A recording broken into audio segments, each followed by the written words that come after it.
Good morning, everybody, and welcome to the Celtic Way morning briefing. My name is Ryan McGinlay, and today I'm joined by Aidan Macdonald. How are you doing, Aidan? Yeah, I'm good, Ryan, mate. How are you? Yeah, not too bad, thanks. Not too bad. Another day of talking about Celtic. So we're going to talk about a couple of things today. I think the first story to talk about is the transfer news that's been sort of circulating over the past 24 hours or so. Ever since Tete announced that he was leaving Shakhtar Donetsk, it looks as if Celtic are the favourites to land his signature.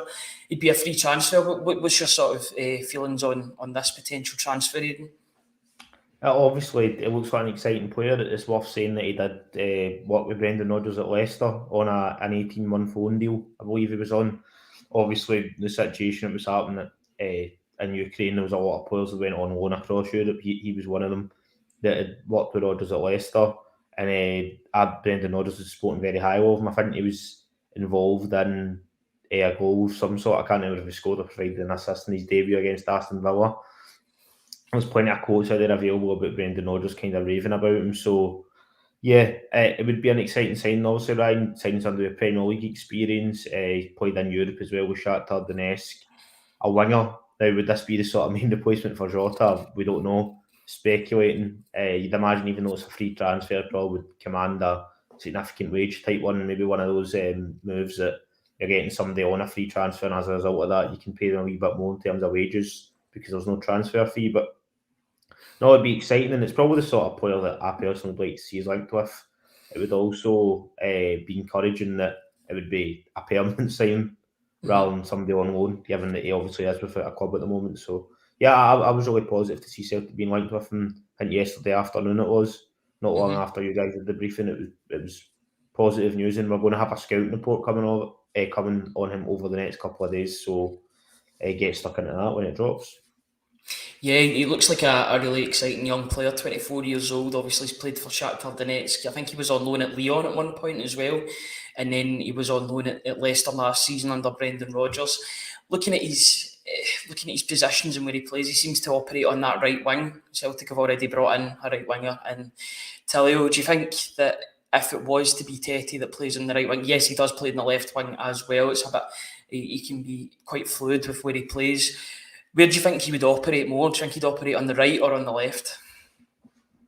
I think maybe a bit like Jota last season, it kind of just depends on what other options are available and what the manager's wanting to do. We've seen there was plenty of games last season when Ange wanted to play Maida on the left, so even though I personally felt Jota was strongest in that position, he could do more than a capable job, particularly in Scotland on the right. So he got moved across. So it might just be a case that him and Tilly will sort of swap back and forth, as you pointed out. Both of them can play across either side. I think Tilly was also featured a wee bit maybe through the middle as well. So I think it will be a bit fluid, Ryan. It's a long season and there'll be maybe different things Brendan Rodgers is wanting to try, particularly at the start. So I think there'll be, it may be hard to say exactly who's going to operate more off what side. Tete would probably be obviously the bigger name, I guess you could say, in terms of, he's played in the Premier League, he's played at Lyon, played in Europe. Fans maybe have more chance of hearing of him, and there's maybe a wee bit more information available. So maybe he would get the priority over Tilly on that position, but it just depends how they both start. And if he does join this guy, I think it'd be a really, really exciting sign. Yeah, me too. Obviously, when you hear where he's from, you hear that South American background. Brazil, Celtic have famously had Brazilians in the past that just have not lived up to their name. Well, maybe they have lived up to their name, but in a very different sort of way. Yeah, I think when you see that nationality and you're thinking about the flair that sort of player could bring to the team, it's very exciting. I think having that link with Brendan Rodgers previously at Leicester too, didn't maybe have the best spell at Leicester, but Leicester were really not good last season at all. Not a great place for a lone player to be coming in and trying to make his name, I would say. But yeah, a very exciting young name. Shakhtar Donetsk, they're known for creating these Brazilian players seemingly from out of nowhere. They'll sign them and then make them great players and sell them on for 30-40 million euros at a time. He was talking about the fact that he didn't want to play in Shakhtar Donetsk amidst like a war going on, or the conflict that's going on in Ukraine just now. This could be the best sort of place for Tete to sort of revive his career a wee bit, because it wasn't the best loan spell at Leicester. I know he scored in his debut, but he didn't exactly set the heather alight. I think maybe he needs this sort of deal, a permanent deal to come in and like restake his claim in terms of European football. Yeah, I would agree, Ryan. I think having a player wanting to come in with a point to prove is always a positive. And that can only be a good thing in terms, we've seen it before with guys like Scott Sinclair, etc. Maybe coming off not the best run, or their personal situation wasn't great. So they came in and just were absolutely flying because they had a bit of an edge about them in pretty much every game they went into. It's only a good thing from my perspective. And I think this would be, even though it's a free transfer, I know we discussed quite a lot, even though it would be a free transfer, I should say. I know we've discussed a lot about Celtic breaking their sort of record in terms of a fee paid, but I think this would be a bit of a statement signing, even though there wouldn't be any money changing hands in terms of a transfer fee. I think it would probably be quite significant wages you would have to imagine. And if this was to happen, I think it would be seen as Brendan Rodgers being backed to an extent, but maybe more in the wages department rather than a transfer fee, obviously. But yeah, I think him having that edge of it maybe didn't work out for him as he would have liked at Leicester. He's then left Shakhtar Donetsk, but we know he's got a bit about him. I think that could be good for Celtic in the long term. Yeah, definitely a name for Europe, he would say, sort of a name to develop, and then hopefully in a couple of years, if you do sign him and he does do well, then Celtic can then again get a profit on another player. Just going on to the next sort of news story that's going about, it looks as if Alistair Johnson is set to miss the start of the season through an injury. Obviously picked up that injury at the end of last season. He came back and then he went away with Canada, and it seems as if he was still carrying that injury. He was still recovering from that injury. Just as a blow to hear that, you know, it is speculation. There is, you don't know the exact sort of diagnosis or what or how long he's going to be out for. But Alistair Johnson's a player you definitely want in and around pre-season and then at the start of the season. So a bit of a blow for Celtic, you would say.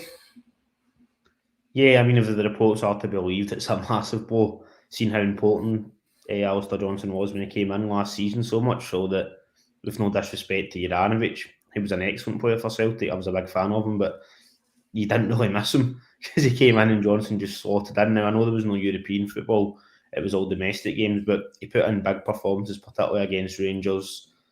You know, the Scottish Cup final when he was coming back from an injury, semi-finals, he was a real force. Winning 3 trophies as well, and he's only played about 20 games or something for the club. So yeah, he was a real positive side, and then he obviously got that injury near the end of the campaign, sat out. I think it was at the last 4 league games, and he played against Aberdeen, then played against Inverness. So it's a bit of a worry to hear that he's sort of maybe, I don't know if it's a kind of similar knock or it's a flare up or it's something completely different. But yeah, it would be a massive loss if you're not going to have him for all these pre-season games and then a bit at the start of the season. Ralston can do a job, but I think for the way, well, it was also the way Ange wanted to play and the way that I'd imagine Rodgers wanted to play. Alistair Johnson's much more suited to that. I think we would agree without trying to bash Anthony Ralston. I think he's solid a number 2 option for Celtic, but I don't know how I would feel going into a significant run of games with him being the number 1 option. Personally, that's just me. I know, for example, Tony, he's a massive fan of Anthony Ralston, but I just, that would worry me a wee bit. We obviously need to see how it's going to pan out. Fingers crossed it's not as bad as we're sort of first hearing about it, but yeah, it's not great news in terms of the injury front that somebody's already sort of picking up a knock before they've even really been able to join in pre-season training. But fingers crossed it's not as bad as we're first hearing now. Yeah, it's I would say it's a bit of an annoyance as well, due to the fact that 2 out of our 4 starting defenders both can't really participate in a lot of the pre-season, both with injuries. I know Carter Vickers is coming back from his injury. We've seen him in the training or his sort of training gear going on to the plane or getting off the plane. I don't know what one it was, but I know he was in and around an airport somewhere.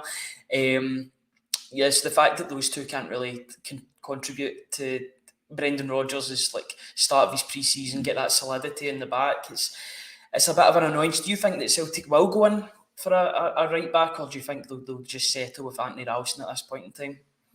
I think it probably just depends how bad the injury is, Ryan. Maybe, I don't know how long it's been known to the Celtic kind of physio and medical team that Johnson's got this particular knock that's that he got. I think when he came off against the USA in a game. Obviously, we're just hearing about this now. We don't know, in terms of the knock that is, we don't know how long. Maybe the club, maybe they knew straight away or whatever. We'll have to just keep an eye. We have to keep an eye on that. But I think if he's only going to be out for maybe the first couple of games, they wouldn't look to go in and get another right back, Ryan. But if it's a serious injury and one that they think is going to take a long time to recover from, even when he's back playing, as in he's not going to be able to play a run of games, then yeah, I think a right back would then become a priority position, in my opinion, going into this sort of first run of games that will include playing Rangers at Ibrox and then Champions League games. If Alistair Johnson's going to be out for, this is a worst case scenario obviously, but if he's going to be out for 2, 3, 4 months, yeah, a bit like we've discussed about the goalkeeping position, we think that I think a right back would then become one of the priority areas that you would have to go out and address. Yeah, I think everything's all good until you get an injury somewhere, and then it makes you sort of reassess the squad and reassess just how good Celtic's squad depth options are. Now, Anthony Ralston had a really, really good first season under Ange Postecoglou. Had an okay first half of the second season under Ange Postecoglou as well. But I don't know about you, but I did see a drop off in his performances towards the end of last season, and it makes you think, will he be able to up it again under Brendan Rodgers? He's not. I know he's not let us down too many times in terms of his performances, but would you say that next season is a real sort of crossroads for Ralston, because it was Brendan Rodgers that brought him into the side to begin with when he was a young 17-year-old, but would you say that now that he's a fully fledged professional, now is the time for him to really impress Brendan Rodgers and show that he does still warrant a starting place in this team if Johnson isn't fit enough to continue? Yeah, I think probably describing it as a crossroads is the perfect way to do it. It's going to be difficult, I think, for Ralston to maybe be having as much game time, or well, it probably should be difficult for him to be having as much game time as he maybe had over the past couple of years. Obviously, if AJ is out for now, he is going to get that, but that would then say to me, if he's going to be out for a while, you need to get a right back in. I think he came in Ange's first season, surprised a lot of people, and he was very good adapting to that inverted role that I didn't personally think, probably a lot of fans were the same, that he'd be able to deal with that, and he did well, including in the Europa League as well.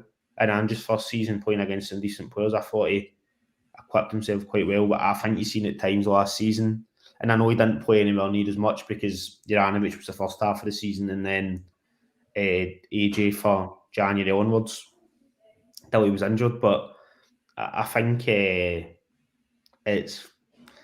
I think it is going to be difficult for Ralston to still be a permanent member of the team, in my opinion. He's obviously going to feature quite a bit in pre-season, probably, with Alistair Johnson's injury, but yeah, I don't think there's going to be a lot of game time for Ralston going forward.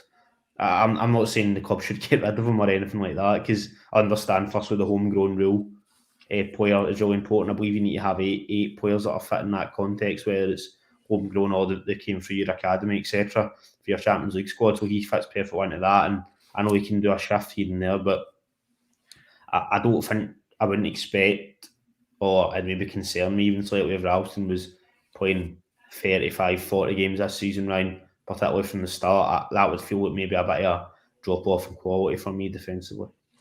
Yeah, for me as well, I do agree that there is a drop off when. I think you've seen that in the St Mirren game more than anything else. I remember when there was that mix-up in defence that led to St Mirren's first goal last season for Curtis Main. Curtis Main scored 2 that day. He was a constant terror. I'm glad he's not around in the Scottish Premiership at the moment. You never know where he's going to end up, though. But I think for that first goal, I remember it was Ralston and Iwata that just got into each other's way. Ralston was trying to do a header that Iwata was going to win. They got in the way, and that ended up in a goal happening. I just feel as if there is a level up when Alistair Johnston steps on that pitch. It almost seems as if he's like Carter Vickers, but as a right back, whereas games are just he can just stroll by a game. I know he's blood and thunder, but at the same time, he hardly really breaks sweating, at least in the Scottish League. I think he's a really, really good young player that's only going to get better with time. And you know, I was looking for an example of when the last time we had that significant depth in right back. Maybe it could be, I was thinking about El Hamed and Frimpong. Remember in the 2019-2020 season, you had maybe the older El Hamed that was better defensively, but you also had Frimpong coming into the team that was a really, really much a live wire. Do you think that Celtic could go for something like that, where they bring in like a project that they could build up alongside Alistair Johnston as a right back, and then they can both fight out for the place? I think it maybe just depends, really. I know I'm repeating myself here, but on how bad the injury is, Ryan. Mm-hmm. I would have said if Alistair Johnston was fit and firing and fine, that maybe Celtic should be looking to still bring in a right back option. And in that case, I think the situation you described there of maybe a project. Look, Alistair Johnston's not old himself, but he obviously has plenty of games under his belt now. I think a project in that case would be fine if he's going to be out for. And once again, this is obviously a worst case scenario. We don't know this is the case, but say it is 3, 4, 5 months or whatever. I think I'd be wanting a player of similar experience and ideally similar quality level to be coming in to fill that gap for that time, whether it was a loan or somebody else at the club had, scouted and signed. I don't know, but we'll have to wait and see. But I think that would be the ideal situation if Alistair Johnston is all right, Ryan, for the season starting, bringing in a project type. I think the El Hamed Frimpong comparison's quite apt there. Both were very capable players. El Hamed struggled a bit with injuries and then just kind of petered out near the end. Homesickness as well. Homesickness as well, of course. And that second season in the pandemic, as we know, it was a killer for a lot of players and for him as well. And yeah, I think that'd probably be my ideal scenario, really, that you've described.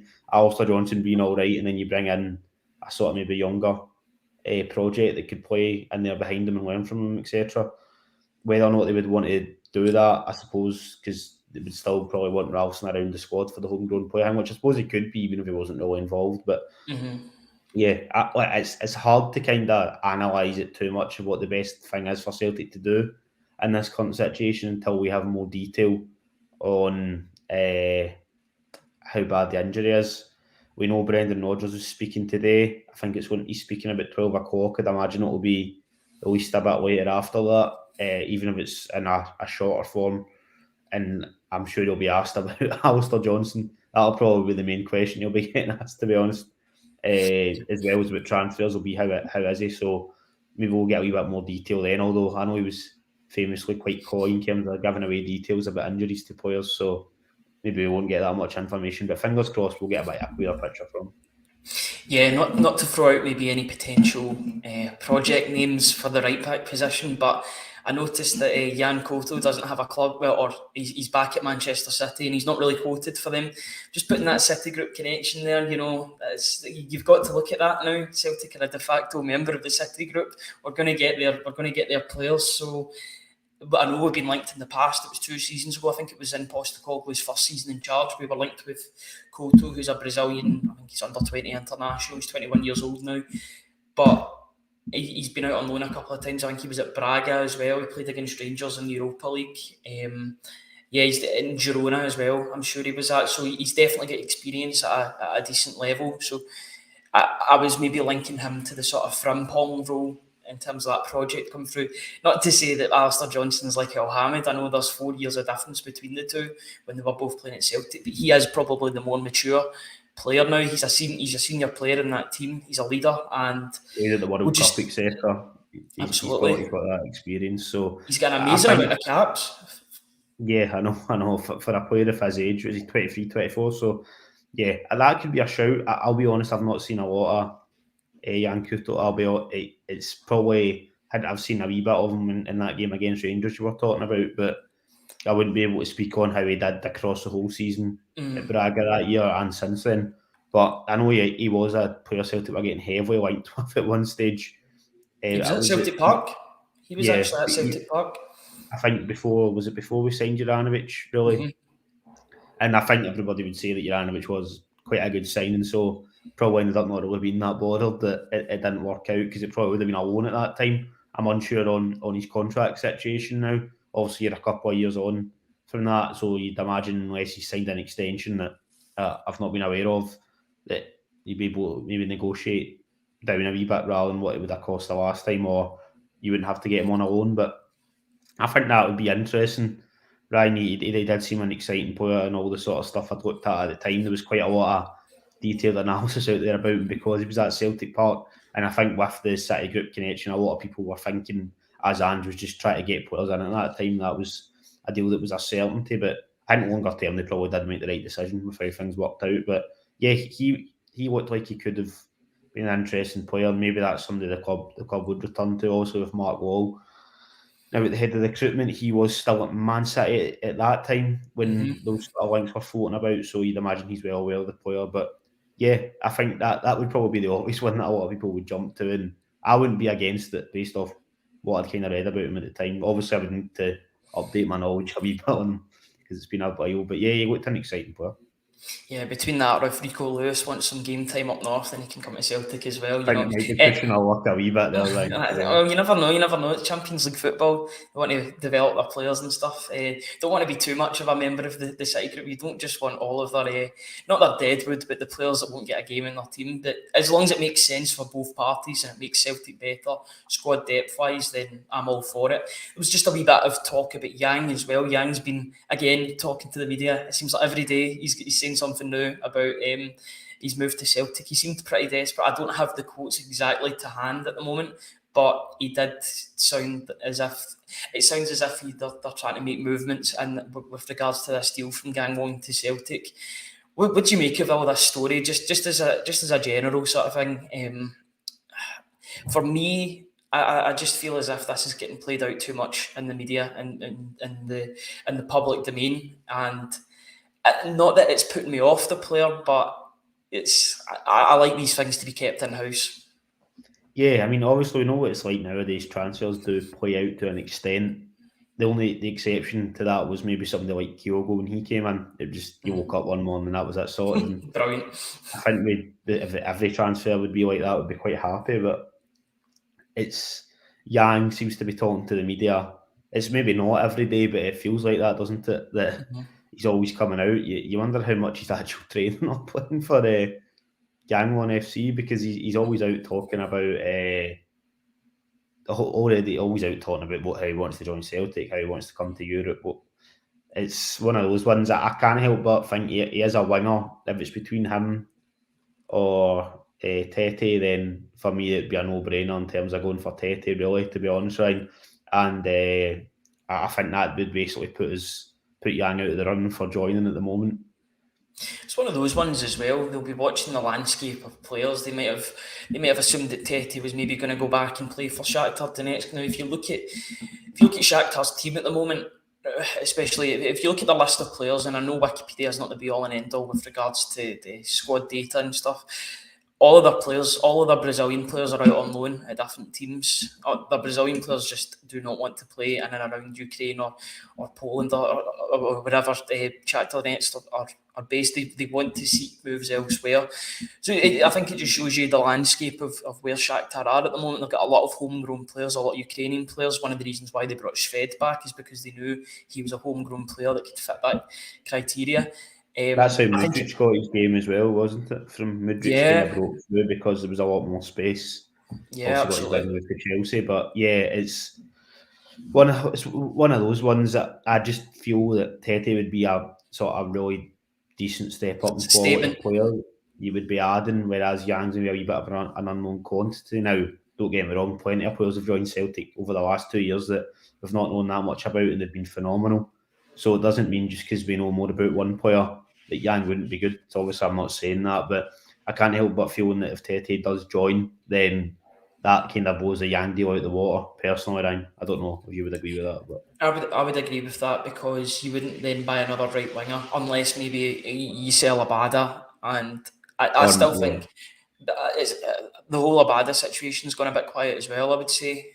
There was a wee bit of talk a couple of weeks ago, teams like Ajax and Sporting Lisbon, but those they might still be happening in the background. There might be talks still going on that we yet don't know about, but it seems to have gone a wee bit quiet in terms of the public domain of Abada. So we've brought in Marco Tilio, and that's a good sort of development signing. But at the same time, I would like us to bring somebody in that's really established, that can really take the position, and then you would want the same on the left wing as well. I don't think a loan deal for somebody, or I don't think like an uninspiring loan on a £1 or £2 million signing is going to fit the bill. I think you're going to have to spend money in order to replace the goals and assists that Jota will take away with him to Saudi Arabia.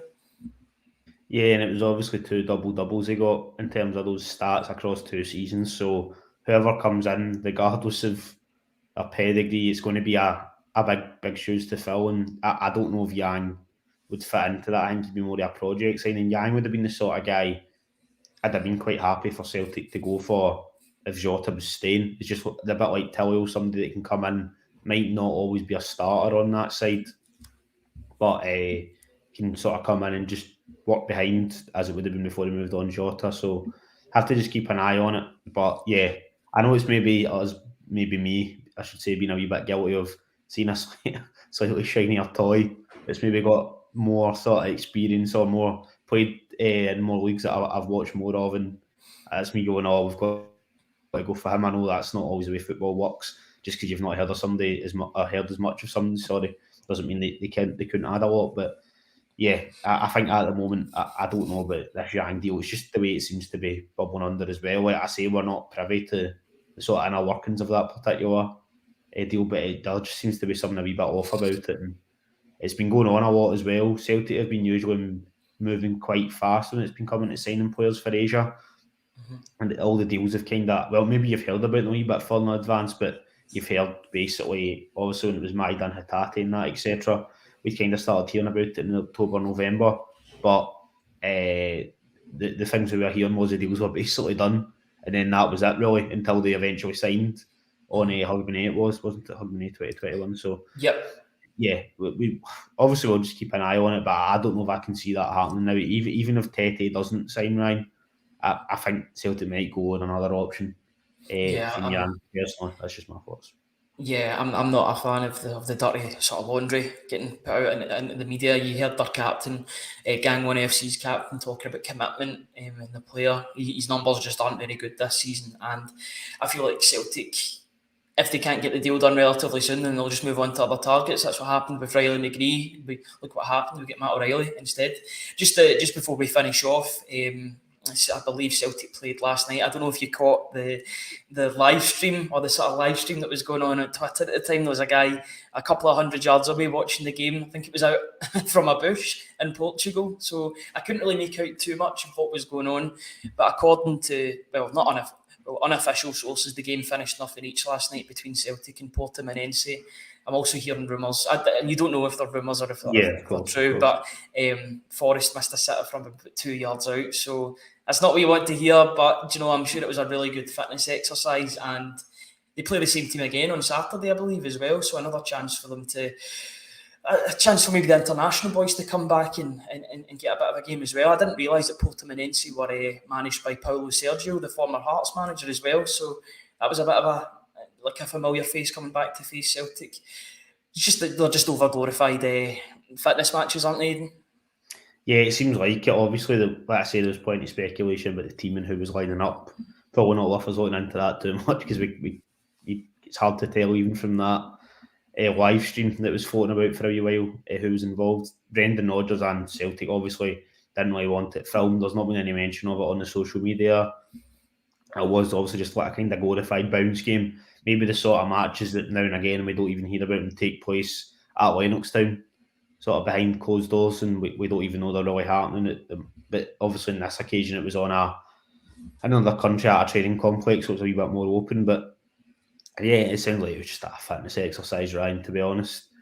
Obviously, like you say, they're playing the same team on Saturday. At the moment, Celtic haven't announced anything about that either.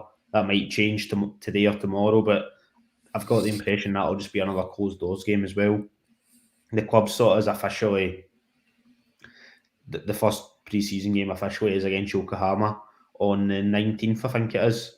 So next week, that's what they're sort of pitching as the beginning of pre-season. So I don't think we'll be hearing anything about this game, Ryan. Maybe somebody will ask Brendan Rodgers about it at the press conference today. So then he would obviously need to address that it did happen. So it's not all Secret Service stuff, because, like you say, we've seen footage of the players walking out and the sort of the game going on. But outside of that, I don't think there'll be anything really that much said about yesterday's match, and probably at the weekend, unless something changes. Japan has been pitched at the start of pre-season. We know we've got the 2 games over there, the game against the Wolves in Dublin, and James Forrest's testimonial just before the season starts. They might try and chuck another game as well. I don't know, but yeah, it was just a run out by the looks of it, and that's what they need at this stage, just to get a wee bit of match sharpness back. Yeah, absolutely. I'd much rather they have a couple of bounce games and just go straight into the Yokohama game, especially considering they'll be halfway through their season as well. So you don't want to won the be league last season as well. Yeah, so they're a good team under Kevin Muscat, who was slightly linked with the Celtic job. They weren't the reports weren't that big on him, but you know that there's that City group again. You can't escape the City group when it's with me. You know, I talk about that all the time, but. Yeah, I think that's where we'll end off today. So sorry for the lateness of the morning briefing. You know, with stuff going on, and we had to change the time. But thanks to everybody for joining us. And if you do like what we do, and you want to hear or read more from us, from Aidan, myself, from Tony Haggerty, from Juco James, Alan Morrison on scouting pieces, or Stuart Rawson scouting pieces, Alan Morrison on tactical pieces, etc., then you can subscribe to the Celtic Way website and support top quality football journalism covering the club you love at www.celticway.co.uk/subscribe. Aidan, thank you very much for joining me today. Cheers, mate. Always a pleasure. Thanks very much. And thanks everybody for getting your comments in. And we will see you hopefully at 10 o'clock tomorrow. Cheers, guys. Cheers, guys.